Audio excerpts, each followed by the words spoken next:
주영진의 뉴스 직격 다시 돌아왔습니다. 개혁신당의 이준석 대표 나와 계십니다. 어서 오십시오. 네, 안녕하십니까. 오랜만에 뵙습니다. 네. 오늘 국회가 지금 상당히 뭐 좀 긴박하지 않습니까? 예, 그래서 방금 전에 그 필리버스터가 시작돼가지고요. 예. 예, 필리버스터 하자마자 바로 따릉이 탑승하고 예. 지금 방송하러 왔습니다. 국회 여의도 국회에서 목동 SBS까지 예, 한 20분 걸립니다. 20분 정도요. 예, 예. 날씨는 뭐 안 추웠습니까?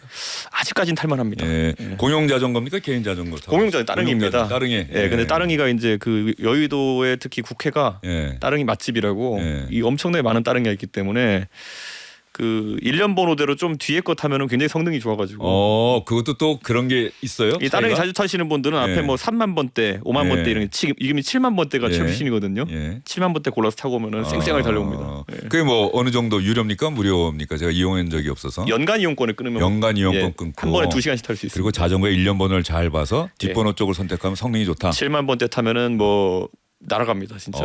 타이어 바람도 빵빵하고. 예. 원래 평소에도 자주 이용하는 건 알고 있었습니다만. 예, 예. 근데 뭐 제가 동탄 국회의원이 된 뒤로 화성시에는 이제 따릉이가 없어가지고. 화성시에는. 예. 우리 또 지방선거 다가오는데 개혁신당에서 예. 화성 따릉이 한번 그건 공약해봤잖아요. 화성에도 젊은이들 많이 살고 있을 텐데. 되게 필요로 예. 하죠. 근데 이 따릉이라는 게 사실 시민들만 복지 서비스라고 보시면 되는 겁니다. 그렇죠. 우리 가끔 보면 예. 따릉이를 트럭에 실어가지고 위치 옮기고 이렇게 하는데 예.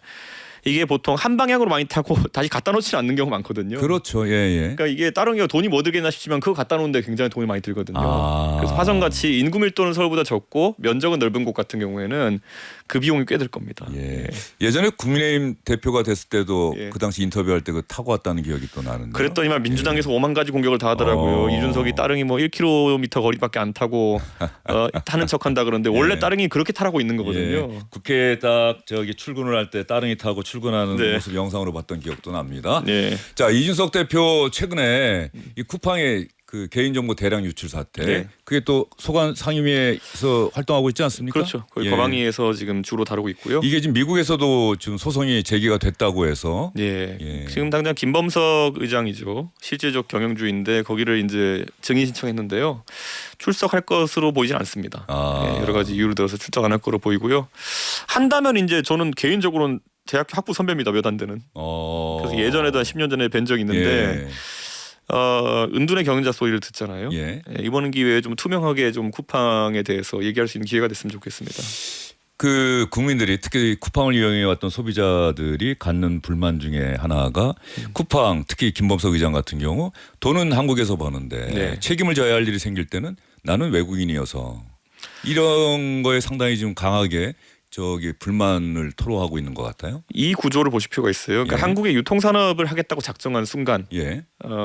그 당시 2014년 이럴 때 쿠팡이 이제 이 물류 사업을 시작하려고 할 때 그때가 가장 언제였냐면 대형마트 규제부터 해서 민주당의 이제 을지로위원회 예. 기억나실 겁니다. 근데 그 당시 유통업계 계십니다 한 얘기 뭐냐면 한국에서 돈 좀 벌면 바로 민주당에서 연락 올 거다.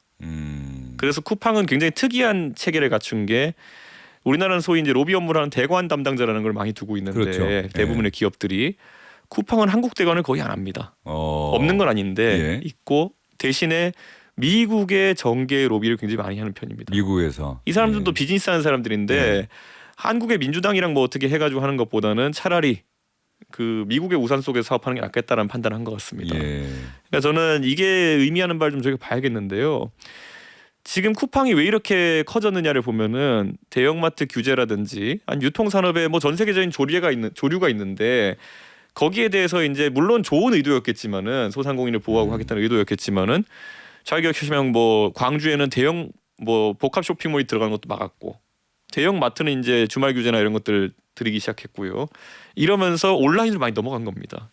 그러니까 저는 시대의 조류에 맞게 저희가 변하지 않으면은 결국에는 엉뚱한 집단이나 엉뚱한 쪽에서 이득을 얻는다. 사실 우리 대형마트들이 다 이미 지역별로 점포를 구축하고 있었고 그들이 새벽 배송하고 하려면은 또 오히려 물리적으로는 해볼 만한 상황이었거든요. 근데 오히려 그런 것들이 지금 와서는 정책적으로 너무 한쪽만 보고 한 선택들이 아니나 생각 듭니다. 대형마트들이 워낙 성업을 하니까 소상공인들이 손해가 막심하다. 그래서 대형마트의 영업을 좀 규제하겠다.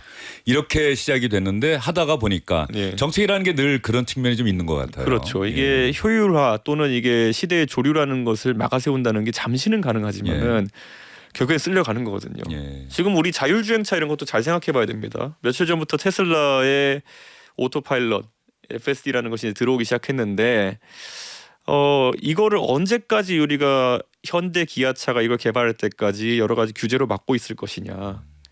이번에 많은 분들이 테슬라가 왜 갑자기 FSD를 열었냐 궁금해하시겠지만요. 이재명 대통령과 트럼프 대통령이 협상할 때 이거는 부수 사항 중에 하나였습니다. 예. 그래가지고 원래는 미국에 있는 차가 미국산 차가 한국에 들어오면은 형식 인증부터 다 새로 받아야 되고 안전 관련해서. 예. 그런데 한미 FTA 조항에 5만 대까지는 그거 없이 들어올 수 있는 조항이 있습니다. 근데 이번에 그게 없어지는 거예요. 예. 한미 FTA가 뭐 유명무실화 했잖아요. 그런데 예. 5만 대 조항을 오히려 무제한으로 바꿔버리는 거니까. 그래가지고 지금 많은 분들이 왜 그러면은 테슬라 중에서 미국산 테슬라만 되고 왜 중국산 테슬라는 지금 안 되느냐 궁금해하시겠지만은 그게 한미 FTA 규정에 따라 가지고 미국 자동차 들어왔을 때 한국에 받아야 되는 안전 인증이나 형식 인증 중에 일부가 면제돼 가지고 5만 대까지 팔 수 있어서 원래 그걸 안 열었다가 예. 이제는 무제한으로 열어버리는 겁니다. 그러니까 결국 이재명 대통령과 트럼프 대통령 협상 속에서 우리는 관세율 이런 것만 봤지만은 미국이 굉장한 실리를 챙겨간 협상이었다는 것이 드러나고 있는 겁니다. 이번에. 예. 예. 그래서 지금 사실상 현대자동차는 한 2, 3년 내로는 그 테슬라와 같은 자율주행이 나오지 않을 걸로 예상되는 상황 속에서 그 시장이 완전 열려버린 겁니다. 그 격차를 좀 가능한 빨리 줄여야 할 텐데 말이죠. 그래서 그 예. 위기감 때문에 최근에 예. 현대자동차가 자율주행 내부 개발 팀을 수장도 교체하고 이렇게 한다는 게 나오는 게 그 통상협상의 결과에 따른 것도 있습니다. 그 최근에 어떤 모임에 갔더니 그 테슬라 차량이 온통 화제더라고요. 예. 그렇습니다. 예. 우리 현대 기아차도 빨리 따라잡아가기를 기대하면서 그 과학기술정보방송통신위원회 활동은 상임위원회 잘 선택했다고 생각하세요? 저희는 비교섭이기 때문에 제가 선택한 게 아니라 이제 우원식 의장님께서 배당됐다. 하사하신 상임인데 제가 지역구 동탄이 이제 뭐 신도시다 보니까 교통 문제도 많고 해서는 국토위 가길 희망했으나 또 과방위에 가게 됐습니다. 국토위는 너무 많은 의원들이 가기를 원하는 곳이어서. 그래도 뭐 개혁신당이 한 자리는 줄 줄 알았더니만은. 근데 원래 외교위 이런 데 가야 되는 거 아니에요? 우리 이준석 대표 늘 외교 쪽이 좀 부족해서 공부를 좀 하고 싶다는 얘기를 많이 했잖아요. 그래서 뭐 사실 뭐 제가 뭐 자칭할 건 아니지만 대선도 나가고 이랬으면은 보통 대선 주자급이나 당대표급은 외통위로 많이 간다. 이게 속설인데 과방이 있으면서도 그래가지고 많이 외교 행사 쫓아다니고 뭐 미국에서 누구 중요한 분 오시면은 또 만나러 뛰어가고 이렇게 해서 오늘도 오후 2시에 그 예전에 그 아프간 전쟁과 이라크 전쟁을 이끌었던 페트리에스 장군이라는 분 여의도에서 만나가지고 또 공부 많이 하고 왔습니다. 이준석 대표는 뭐 외국인 만나도 그냥 영어로 대화가 가능한 정치인이니까. 뭐 그건 그거 정도 할 수 있는 것 같습니다. 그것도 뭐 큰 장점 중에 하나죠. 사실 통역을 옆에 두고 얘기하다 보면 아무래도 진위가 잘 전달이 안 될 때가 많죠. 그렇죠. 시간을 효율적으로 쓰려 그러면은 아무리 통역이 잘한다 하더라도 이게 통역이 왔다 갔다 하면 한 3배 정도 시간이 소요되거든요. 그렇죠. 그렇게 합니다. 자, 이준석 대표 제가 기사를 찾아보다 보면 최근에 지난 대선 때 토론회 때 했던 발언 사실 저도 많이 비판하긴 했습니다만 그 경찰에서 불송치 결정을 내렸다. 그런데 이 경찰 내부에서 뭔가 혼선이 있었는지 그 불송치 결정을 내부적으로 내렸는데 외부에다가는 기자들에게는 최대한 빨리 결론을 내리겠다 뭐 이렇게 이야기하면서 이거 경찰이 뭐 은폐하는 거냐 뭐 이런 논란이 있었던 모양이에요. 그게 아니라 지금 민주당 지지층에서 왜 그걸 은폐할 그게 아니라 당신들이 너무나도 세게 결론을 정해놓고 움직이니까 경찰이 주저하는 거 아니냐. 법리상에서는 애초에 문제될 게 하나도 없는 겁니다. 그러니까 이게 우리가 원래 어떤 규정이나 아니면은 사회적인 어떤 기준을 사후적으로 만들면 안 되는 거거든요. 그러니까 그때 이준석이가 그 말을 했고 그게 사실 대통령 후보의 친족에 뭘 연상시키니까 얘를 어떻게 때릴까다 메신저 공격을 시작한 건데 냉정하게 말하면요. 언론 보도에도 그런 거 하지 말라는 규정도 없었고요. 토론 자리에서 그런 거 하면 안 된다는 규정 없었고 예를 들어 이런 겁니다. 우리가 조두순 씨가 굉장히 극악무도한 범죄를 저질렀잖아요. 근데 조두순 씨가 실제로 그때 무슨 일을 했는지를 국민들이 다 알고 있습니다. 왜냐하면 여과 없이 보도했기 때문이죠. 굉장히 잔혹한 짓을 했던 걸 우리 다 기억하고 있잖아요. 그때 그것을 어떻게 방송에 낼 수 있느냐라고 아무도 지적한 사람 없었습니다. 근데 지금 와가지고 대선 토론에서 그것이 특정 후보에게 불리할 수 있다 때문에 그냥 사후적으로 안 된다 하는 거죠. 저는 그래서 이거는 사실 앞으로도 꽤 논쟁거리가 될 텐데요. 예. 저는 좀 이런 진영 논리는 좀 사라졌으면 좋겠습니다. 예. 그럼에도 불구하고 이준석 대표 그 당시 후보 입장에서도 네.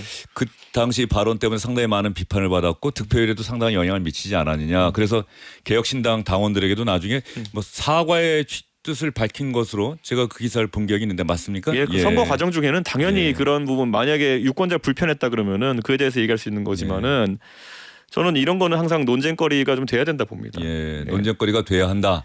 그러면서도 또 이준석 대표가 교훈을 얻었을 거 아니에요. 어떤 그 당시 그런 논란, 비판. 두 가지가 있습니다. 예. 그러니까 저는 제가 국민의힘 대표도 해보고 또 지금 개혁신당의 대표 그리고 대선 주자도 해보고 하지만요. 우리나라에서 그 언론의 지형이라든지 아니면 말하는 것, 언론이란 건 제가 회사 뉴스 컴퍼니 말하는 게 아니라 네. 누군가가 말하는 것에 대해서 지형을 말할 때는 글쎄요 좀 훨씬 더 자유화될 필요가 있다는 생각을 하면서요. 저는 정치하면서 계속 그 방향을 좀 가려는 생각이고요. 예.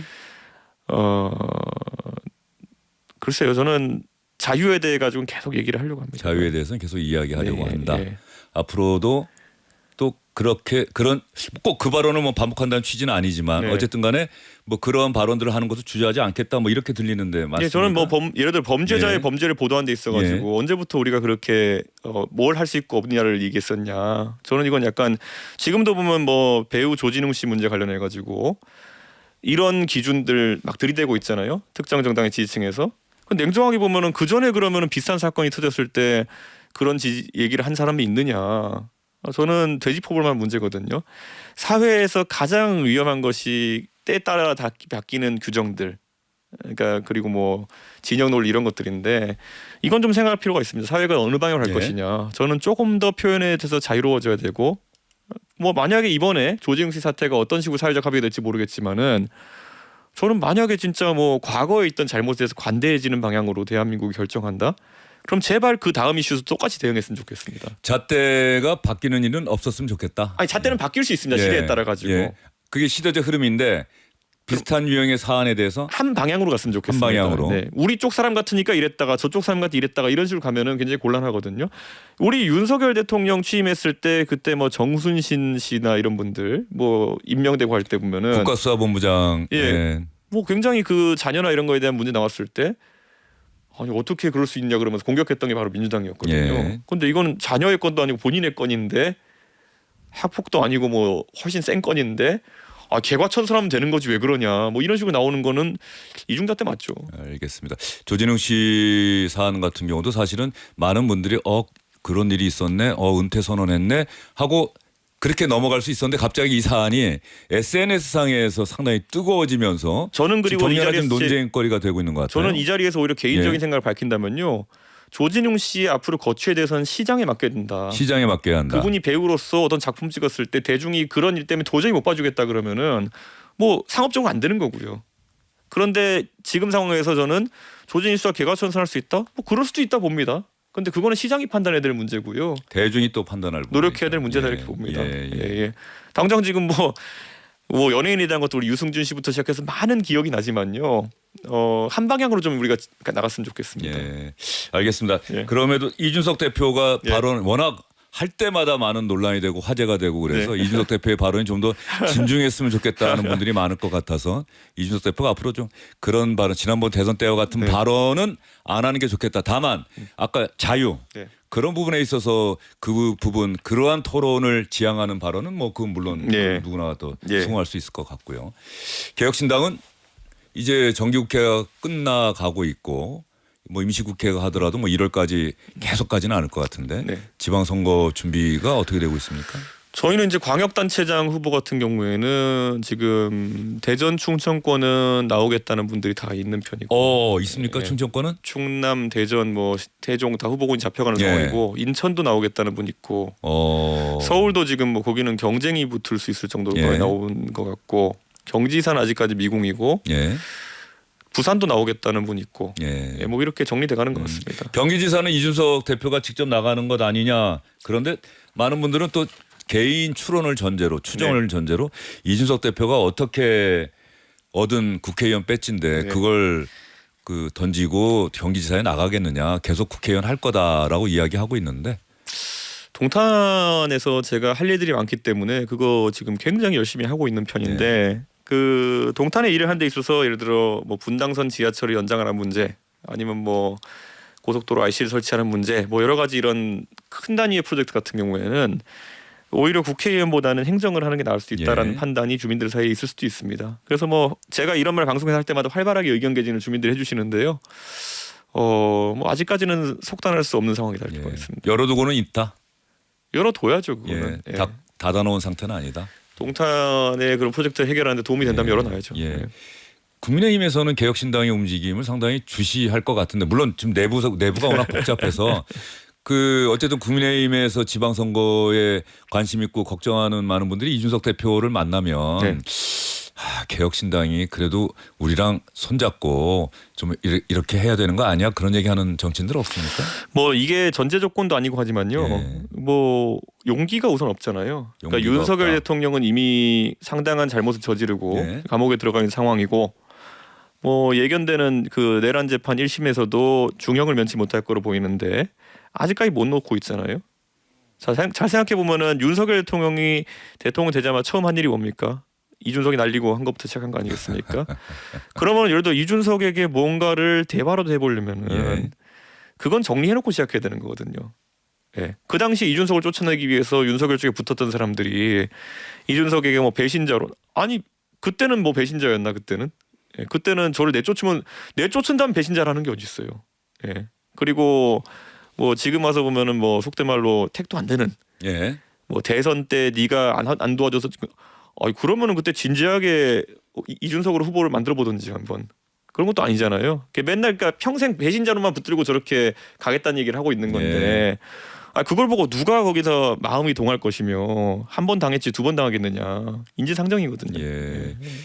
그런 상황에서 지난 박정원 의원이 오늘 아침 김태현의 정치전가에 나와서 그 원조 친윤이 4명이다. 뭐 우리가 다 알고 있는 이름 뭐 쭉 얘기하고 윤한홍, 이철규, 권성동, 이제 장재원 이렇게 이야기했는데 윤한홍 의원이 장동혁 대표 면전에서 머무든 개가 머무든 개 나무란다고 국민들은 우리 이야기에 귀를 기울이지 않는다. 빨리 절연해야 한다. 아스팔트 우파 강성 지지층에게 배신자 소리를 들어도 지방선거 이기는 것이 그분들에게는 선물이 될 것이다라고 이야기를 했는데 아마도 이준석 대표 국민의힘 내부 사정 어쨌든 잘 알고 있을 것 같은데 국민의힘에서 뭔가 진짜 지금 장동혁 대표 왜 이러지?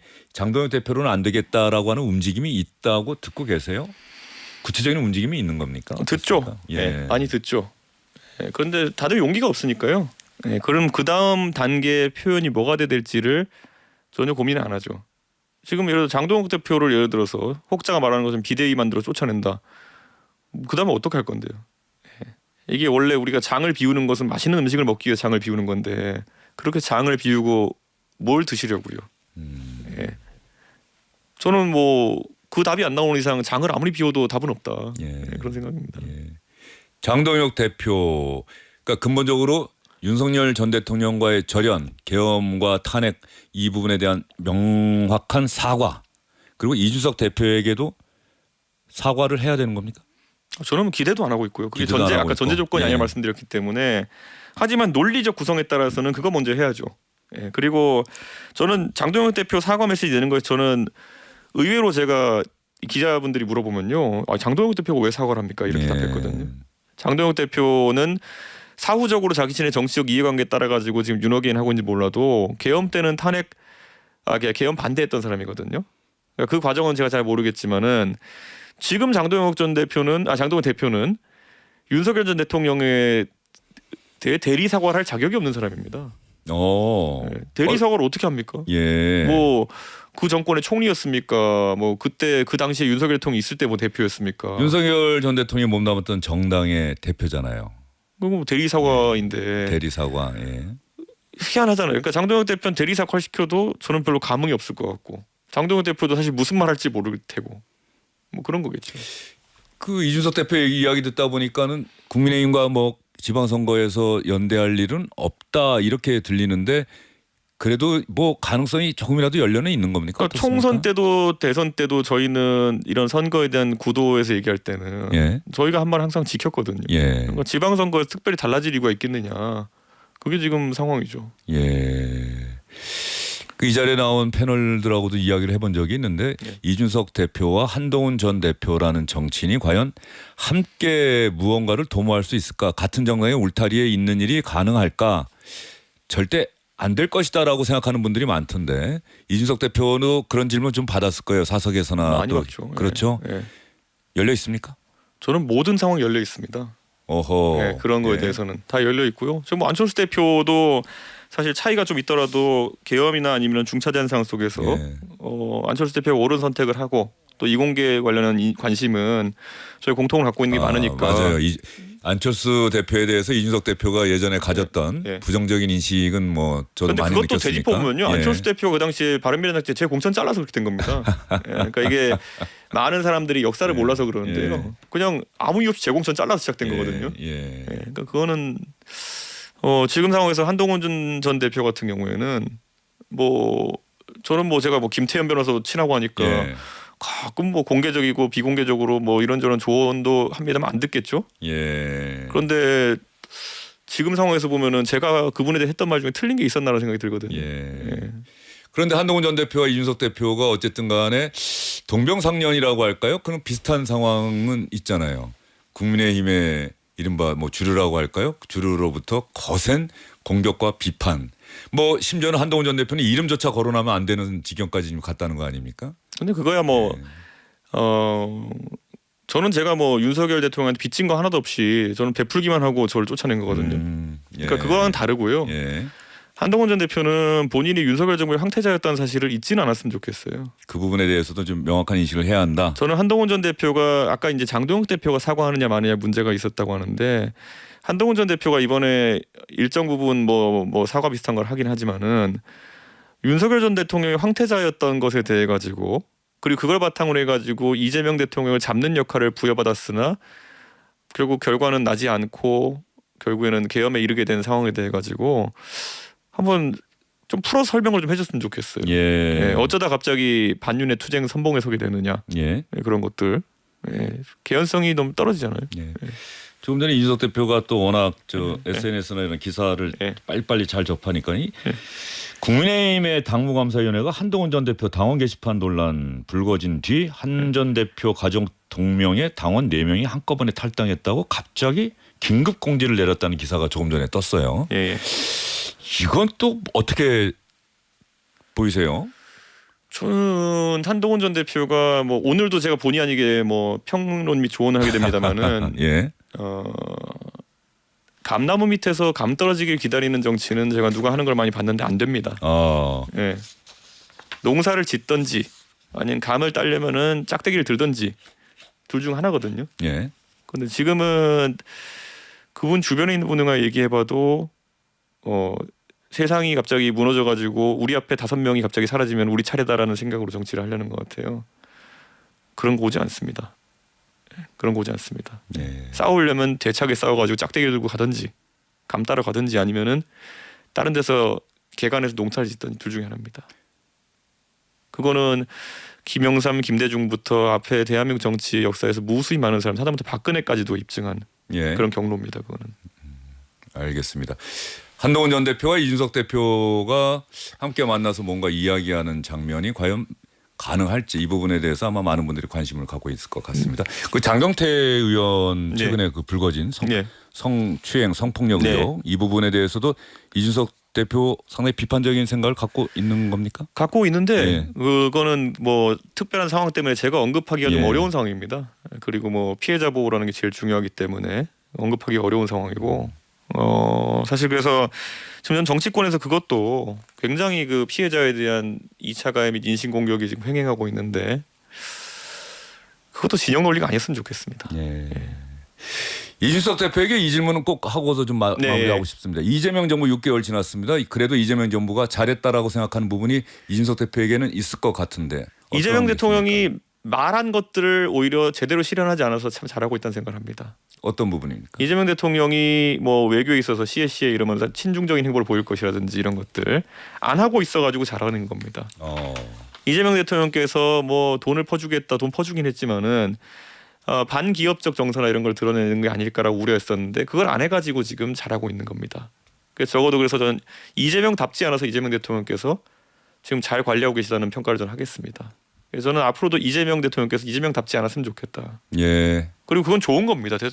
정치인의 변화는 용기인 것이고 저는 그거는 굉장히 긍정적으로 평가합니다. 예. 정원호 성동구청장에 대해서 정말 대단하다라고 이재명 대통령이 갑자기 SNS에 올린 것은 네. 지금 뭐 국민의힘에서는 관건 선거다라고 비판하고 있는데. 그 정도는 많이 합니다. 관건 선거를 하지만은 그런데 이재명 대통령이 배팅을 좀 엉뚱한 곳에 많이 하시는 것 같아요. 네. 오히려 이재명 대통령이 보증서 주고 슈켜 올려야 될 건 우리 기업이고 돈 벌어오는 사람들이고 이래야 되는데 지금 오세훈이라는 거물을 어떻게 잡아볼까 하고 이제 정치적인 행보로 그거 하시면은 대통령의 봉황의 문장이 가져오는 무게를 스스로 자각하지 못하시는 게 아닌가 그런 생각이 들어서 그런 거는 그냥 웬만하면 총리급이나 이런 사람이 하는 거지 그걸 왜 봉황의 문장을 가지고 합니까? 예. 봉황은 그런 데 쓰는 게 아닙니다. 예. 조국 대표가 이준석 대표 예방 안 합니까? 뭐 저도 안 보는 건데요. 뭐 그거는 그래요? 그쪽에서 안 보지만 저도 안 보는 거니까 예. 뭐 그거는 서로 싫어하면 괜찮은 겁니다. 알겠습니다. 네. 한쪽만 좋아하면 마음 아픈 일이지만. 예, 지방선거 전국이 본격화하면 그때 이준석 대표 다시 한번 모셔서 더 자세한 이야기 듣도록 하겠습니다. 오늘 말씀 잘 들었습니다. 감사합니다. 예. 주영진의 뉴스 직격이 청취자 여러분의 참여를 기다립니다. 100원의 정보 이용료가 부과되는 유료 문자 샵 1035 인터넷 라디오 고릴라 게시판과 유튜브 채팅창을 이용하셔도 됩니다. SBS 러브 FM 주영진의 뉴스 직격.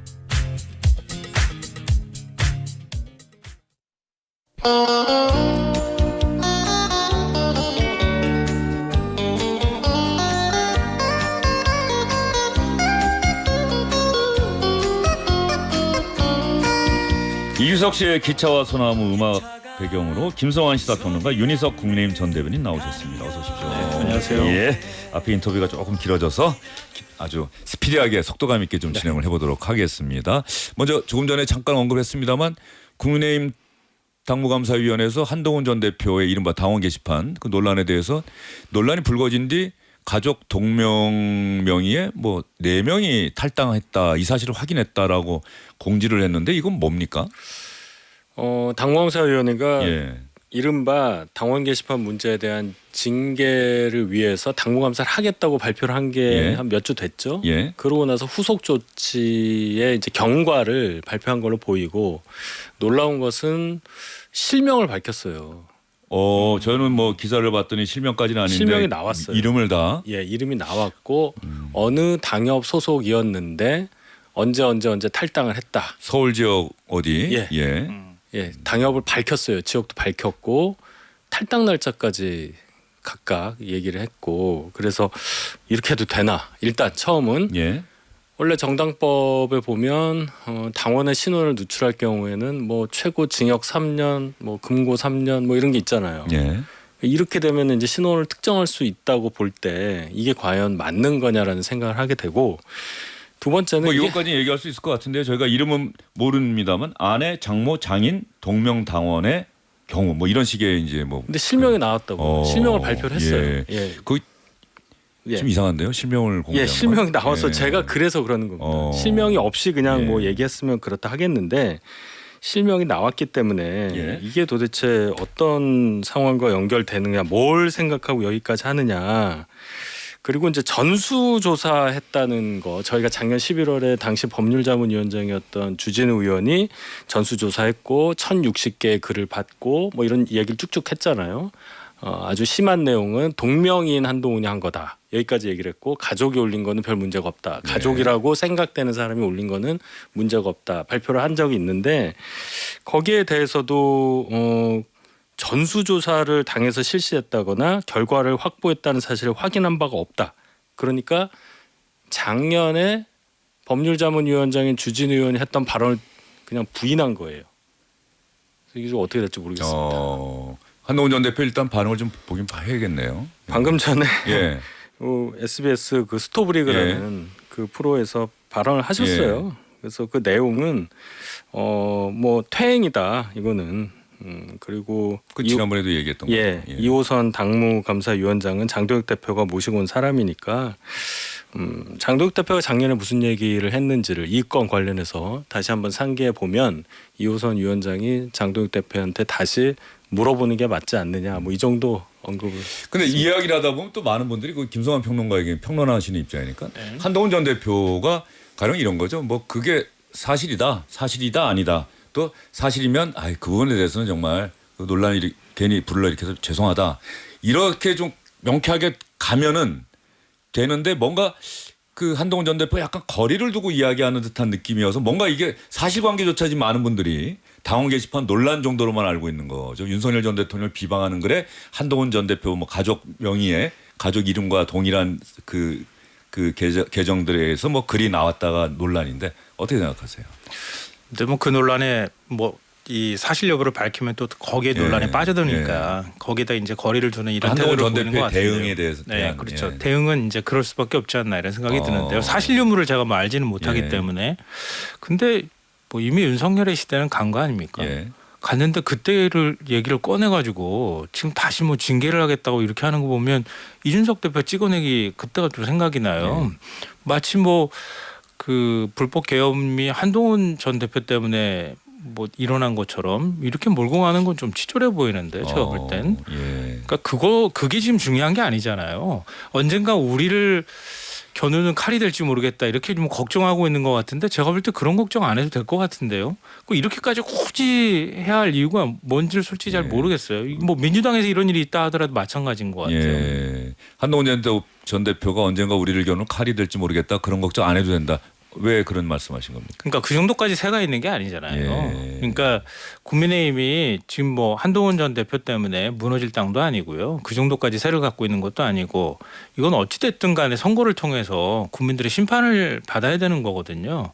그러니까 그 다음에 새를 만들면 만드는 거지만 지금 상황으로서는 그렇지 않은데 제가 볼 때는 이른바 자기들이 책임이 있기 때문에 그걸 한동훈 전 대표 탓으로 돌려서 뭐 면피하려고 하는 것 같은 그런 느낌마저 들어요. 그런 느낌을 받는다. 그 장동혁 대표 의중이 좀 이번 당무감사의 긴급 공지에는 들어가 있다고 보세요? 일부 있다고 봐야 되겠죠. 이 문제에 대해서 이거 기자들도 좀 놀랐을 것 같아요. 왜 갑자기 오늘 같은 상황에서 필리버스터 들어가고 그랬는데. 일단 이분을 당무감사위원장을 임명한 사람은 장동혁 대표니까 어느 정도 생각이 비슷한 분이라고 봐야 되지 않겠습니까? 물론 오늘 발표를 했다. 뭐 이런 것까지 장동혁 대표랑 뭐 상의했다. 거기까지는 모르겠습니다만은 어느 정도 장동혁 대표가 뒤에서 뭔가 지원한다고 생각하니까 당무감사위원장이 여기까지 나간 게 아닌가 생각을 합니다. 그것도 또 긴급 공지라는 형태로. 아니 근데 그게 만약에 사실이라고 쳐요. 그러니까 이거 뭐 가정이지만 사실이라고 치더라도 지금 어떻게 하겠다는 얘기인지 잘 모르겠어요. 어쨌든 국민의힘 당원들 사이에서는 이게 또 상당히 뭐 민감한 주제일 수도 있는 것 같아요. 저는 끝에 이렇게 봅니다. 이게 뭐 사실인지 아닌지를 떠나서 이 징계를 하겠다는 내용만 보면 돼요. 윤석열, 김건희 두 분에 대한 비난을 했다는 글을 올렸다. 이게 징계 사유가 되는 거잖아요. 그럼 지금 그 두 분에 대해서 비난하면 안 되는 당이냐. 국민의힘이 그 두 분에 대해서 당의 구성원들이 그 두 분에 대해서 뭐 신문사설 올리고 비난하는 그런 거 하면 안 되는 당이냐. 그것만 생각하면 된다고 봐요. 갑자기 그 말씀 드리니까 어떤 분들은 지금 시점에서 결과론적인 이야기이긴 합니다만 그 비판하는 글이 뭐 성견 지명이 있었던 거 아니냐. 또 이렇게 얘기할 수도 있는 것 아닌가 하는 생각이 미래손 드네요. 현자라니까요. 그렇게 따지면 그러니까 일을 이렇게 키울 이유가 없는 그 당시에는 건데. 뭐 상당히 저 문제가 된다라고 생각할 수도 있었는데 이제 할 것 와서 같으면 보면 그때 써야죠. 그때 확실하게 매듭을 짓고 왔어야 되는데 지금에 와서 책임을 묻는 것도 모양새도 좀 이상하고 이거는 다른 의도가 있다 이렇게 의심받을 수 있는 상황이잖아요. 장동혁 대표와 한동훈 전 대표는 이미 오래전에 좀 돌아올 수 없는 다리를 건넌 겁니까? 그분이 걷는 것 같습니다. 그분이. 자, 장동혁 대표 오늘 국민의힘 TV에 출연을 해서 이야기를 했다고 하는데 최근에 주호영 국회 부의장, 윤한홍 의원, 대구 경북의 중진, 원조 친윤 계속해서 장동혁 대표에 대해서 비판하는 발언을 하고 있거든요. 이런 상황에서 어떤 얘기했는지 한번 들어보시죠. 저는 우리가 저들보다 더 독해져야 하고 우리 모두가 하나로 똘똘 뭉쳐야 하고 우리의 운동장으로 저들을 불러들여서 우리의 계획대로 싸워야 한다고 믿습니다. 그래야만 우리가 승리할 수 있습니다. 이재명 정권에 맞서기 위해 똘똘 뭉쳐도 모자랄 판에 우리 스스로 편을 갈라 서로를 공격하고 있지는 않습니까? 지금 우리가 싸워야 할 대상은 이재명 독재 정권이지 우리끼리 총구를 겨눠서는 안 된다는 것입니다. 예, 우리끼리 총구를 겨눠서는 안 된다는 것입니다라고 이야기를 했는데 뭐 김성환 평론가도 계속해서 이 프로그램 많이 나오긴 합니다만 거의 똑같은 비슷한 얘기예요. 용어가 계속 반복되는 것 같아요. 할 얘기가 없는 거 장동혁 아닐까? 대표는 또 언론에 대해서도 상당히 좀 강한 불만과 비판적인 생각을 좀 갖고 있는 것 같더라고요. 근데 우리에게 우호적이지 않다. 물론 뭐 야당 입장에서는 언론이 우호적이지 않다 이렇게 생각하는 뭐 이건 어느 쪽이어도 마찬가지로 그런 이제 생각들이 있을 수 있다고 보는데요. 뭐 제가 볼 때는 그렇게 우호적이지도 않은 것 같은데 이제 그런 것 같고요. 그러니까 이 장동혁 대표 계획이 뭔지를 좀 묻고 싶어요. 지금 계획이 뭐냐고 묻고 있잖아요, 지금. 본인의 어떤 타임 스케줄이 있다고만 얘기했죠. 예. 그러니까 뭔 계획이 있는지를 모르겠어요. 제가 볼 때는 뭐 일단 단합하고 난 다음에 그 다음에 중도 확장을 하겠다고 얘기하는데 단합하는 과정에서 중도가 다 떨어져 나갔는데 무슨 중도 확장을 합니까? 선거 앞두고 굳히고 있는데. 뻗겠다는 얘기까지 나왔죠. 근데 언제까지 굳히는 건지 언제 뻗을 건지는 지금 아무도 모르는 거죠. 그러니까 지금 이 시점 그러니까 지금 골든 타임이 지나가면 정치는 타이밍의 예술이라고 얘기하는데요. 이미 국민들의 마음을 줄 생각이 없어지는 거잖아요. 이미 돌아선 거고요. 네. 장동혁 대표 얼굴로 그러면 지방선거를 치러야 된다고 하는 게 되는 거잖아요. 그때 가서 갑자기 얼굴을 바꿔가지고 아 이제 우리는 윤석열 전 대통령하고 선을 긋겠다. 윤 어게인하고는 단절하겠다. 아스팔트 그거하고 우리는 다르다. 이렇게 얘기하면 국민들이 믿을 수 있겠습니까? 그렇지 않을 그 얘기 거라는 저도 거예요. 여러 차례 하긴 한 것 같아요. 그러니까 예. 지금 그 타이밍을 다 지나가고 난 다음에 나는 계속 계획이 있다고 얘기하는 건 곧 나는 당권을 계속 쥐고 있을 테니까 나 흔들지 말라는 얘기밖에 안 되는 거고요. 예. 그래서 인증편을 만들어 가지고 사실상 지금 운영하고 있는 거 아닙니까? 그러니까 인정하지 않은 편을 인증 안 되신 건가요? 나오는 저는, 건가? 예, 무허가예요. 그 이른바 국민의힘 미디어 대변인 그게 지금 인증 패널이라는 거죠. 미디어 대변인이 예. 그런 거잖아요. 예, 예. 그래서 보통의 대변인들 같은 경우는 당 대표하고 임기를 같이 하는데 대변인을 6개월 한시로 만들어 놓은 거 아닙니까? 마음에 안 들면 언제든 자를 수 있다고 하는 거. 그래서 나한테 충성하라고 하는 메시지밖에 안 되는 거잖아요. 예.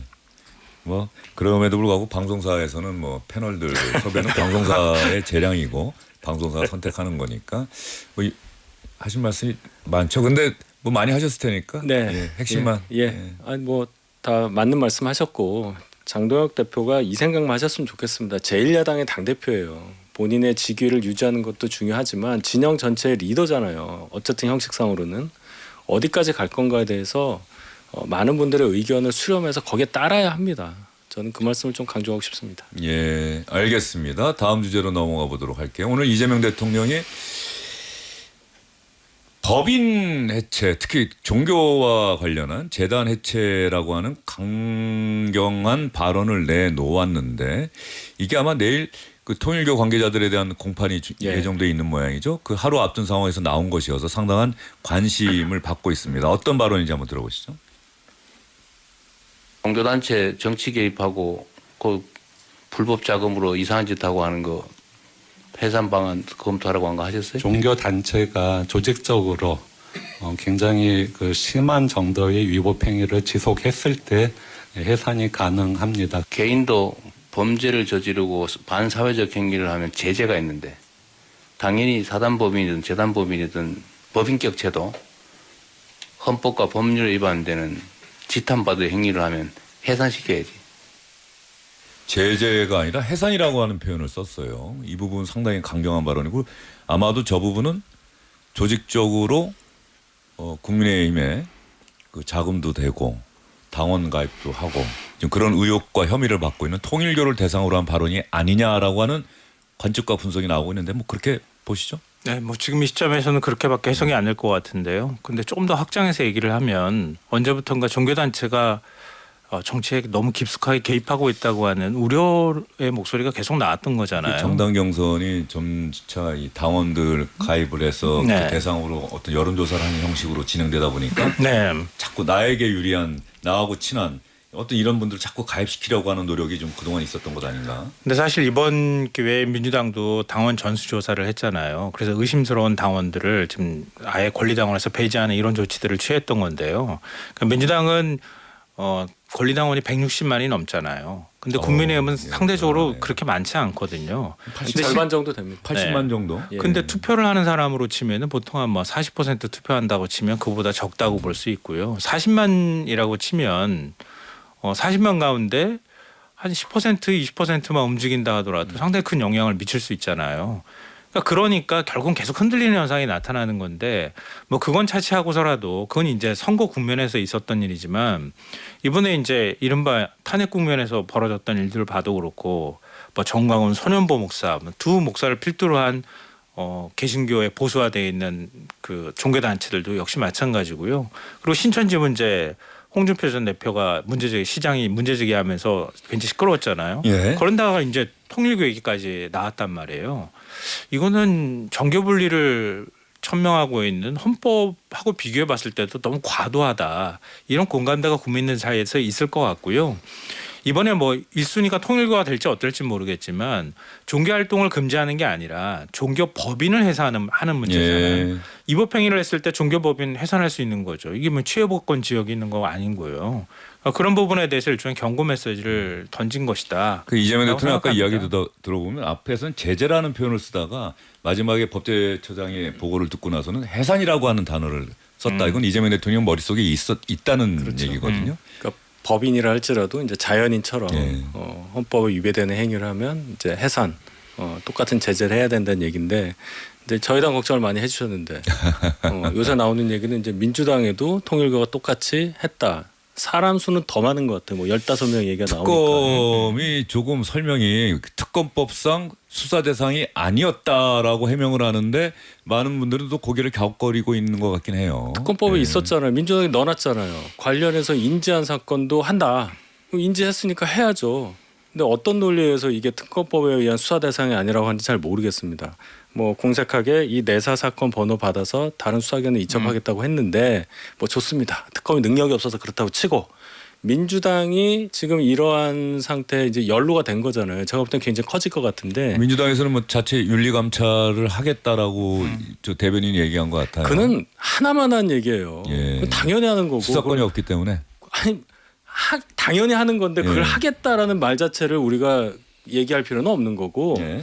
중요한 거는 왜 그럼 오늘 이렇게 하셨느냐에 대해서 해석이 많잖아요. 내일 이 재판 관련해서 통일교 사람들 재판하는데 아마도 민주당 관련한 구체적인 뭔가가 나올까 봐 압박하는 거 아니야 또 이런 얘기까지 나오니까 그 윤영호 전 본부장이 지난 8월에 이미 특검에 진술을 했다는 예. 거죠. 예. 그럼 뭐 내일 공판 과정 보면 될 것 같고 어쨌든 예. 민주당도 뭐 당원이 더 많은데 거기는 더 많이 영향을 준 것 같다고 하면 더 문제가 있는 거죠.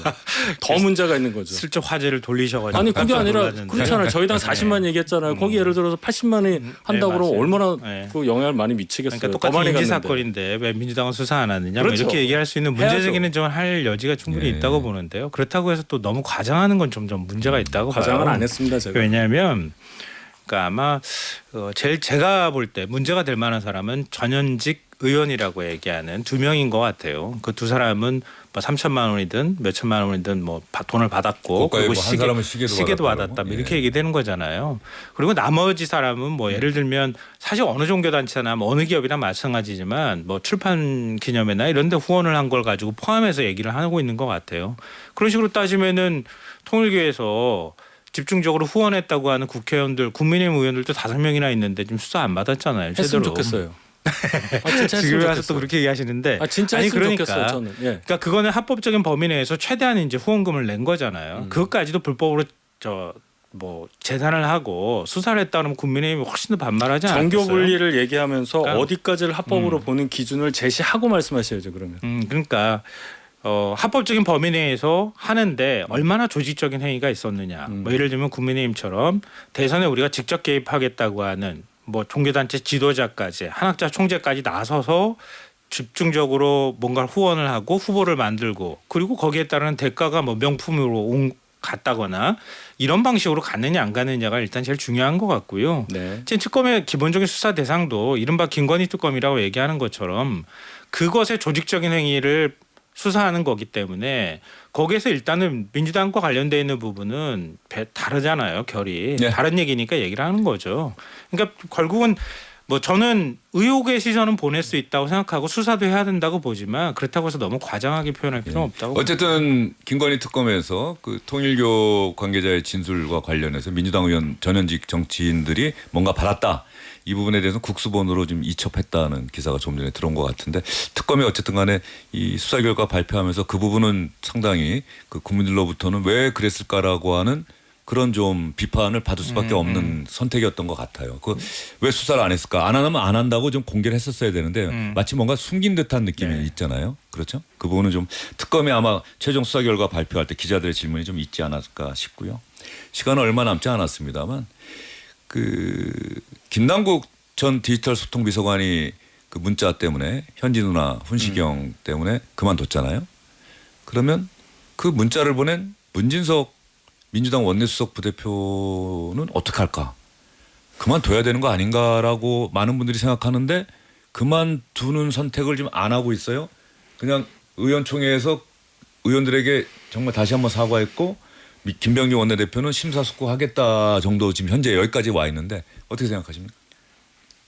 이건 뭐 말할 필요가 없는 얘기 아닙니까? 예. 지금까지 자리를 그 자리에서 버티고 있는 분의 정신 세계를 잘 모르겠어요. 설령 자리를 유지한다고 해도 본인의 역할을 할 수가 있겠어요?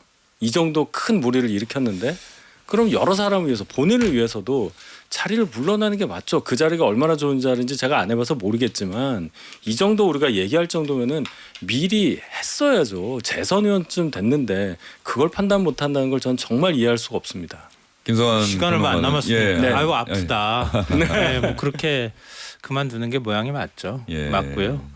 또 그만두고 난 다음에 뭐 또 다른 역할을 또 부여하면 또 모르겠는데 이게 별로 좋지 않은 논쟁이잖아요. 또 국민들 보기에도 그렇게 썩 좋지 않아서 그대로 유임시킨다고 하는 건 뭐 민주당 지지하시는 분들도 그렇게 썩 좋은 선택이라고 생각하지는 않을 것 같습니다. 예. 예. 근데 민주당 내부에서 어제 의원총회에서 뭐 내란 전담 재판부 더 수기하자 약간 저 위헌성 논란 없애야 한다라고 하는 그런 속도 조절 그리고 얘기가 나왔는데 문진석 수석 부대표 관련해서는 문진석 원내수석이 그만두게 되면 그 문자에 거론됐던 그 두 사람에게 또 뭔가 넘어가서 국민들의 시선이 그쪽으로 갈 것이기 때문에 문진석 원내수석이 그만두고 싶어도 그만둘 수 없는 상황이다 아니냐라고 하는 인식이 있다라는 얘기를 제가 좀 들어서 어제 그럼 제가 별로 안 좋은 논쟁이라고 얘기한 건 누구나 다 그렇게 청탁하는 거 아니야라는 의심을 받을까 제가 그게 제일 안 좋은 논쟁이라는 거예요. 예, 오늘 좀 시간이 짧아서 아쉽긴 합니다. 여기까지 듣도록 하겠습니다. 수고 많으셨습니다. 네, 고맙습니다. 주영진의 뉴스 입격 오늘은 여기까지입니다. 고맙습니다.